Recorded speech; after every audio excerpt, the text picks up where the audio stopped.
എന്ന് നിന്റെ മൊയ്തീൻ സിനിമ കണ്ടിട്ടുള്ള എല്ലാവർക്കും അറിയാം. മൊയ്തീൻ മരണക്കിടക്കയിൽ കിടക്കുമ്പോൾ മൊയ്തീന്റെ അമ്മ ഒരു ലെറ്ററും കൊണ്ടുവരും. എന്നിട്ട് പറയാണ് അപ്പോൾ ഡോക്ടേഴ്സൊക്കെ പറയും എന്താ ക്രിട്ടിക്കൽ സ്റ്റേജ് ആണ്, ഉള്ളിലേക്കൊന്നും കടത്താൻ പറ്റില്ലാന്ന്. അപ്പോൾ ലെന പറയുന്നൊരു ഡയലോഗാണ്, നിങ്ങൾ കൊടുക്കുന്ന മരുന്നിനേക്കാളും ഒരു 100 ഇരട്ടി ശക്തിയുള്ളതാണ് ഈ ഒരു കത്തിന്.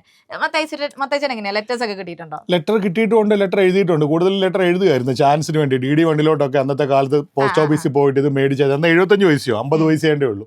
എനിക്ക് ഒരു ചാൻസ് തരണമെന്ന് അഭ്യർത്ഥിക്കുന്നതൊക്കെ പറഞ്ഞ് എഴുതിയിട്ടുണ്ട്. പിന്നെ എനിക്ക് കിട്ടിയ ലെറ്റർ എന്ന് പറഞ്ഞാൽ ഒരു മാപ്പ് പറച്ചിൻ്റെ ലെറ്റർ ആയിരുന്നു. അതിപ്പോഴും എൻ്റെ കയ്യിലിരിപ്പുണ്ട്, എൻ്റെ ഫയലിനകത്ത് ഇപ്പോഴും വെച്ചിട്ടുണ്ട്. പിന്നെ എനിക്ക് അറിയാമല്ലോ, നമ്മുടെ അടുത്തൊക്കെ താമസിക്കുന്ന പലർക്കും ഭർത്താവ് ഗൾഫിലൊക്കെ ആയിരിക്കും അല്ലേ.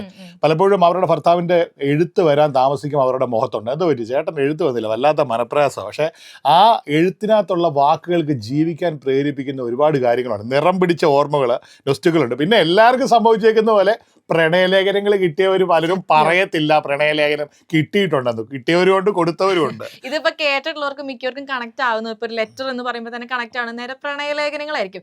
ഞങ്ങളിത് പറയാനായിട്ട് പ്രത്യേകിച്ച് വന്നല്ല, ഇന്നത്തെ ദിവസത്തിന്റെ പ്രത്യേകത തന്നെയാണ്. എന്താണ് ഇന്നത്തെ ദിവസത്തിന്റെ പ്രത്യേകത? ലോക തപാൽ ദിനമാണ്.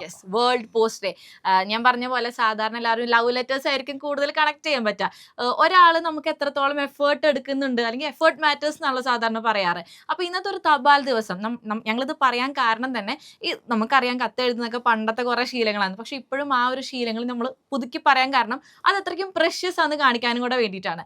മോർണിംഗ് ചായ ആണ് കൂടെയുള്ളത്. RJ Mathai, RJ Danny. ഇപ്പോൾ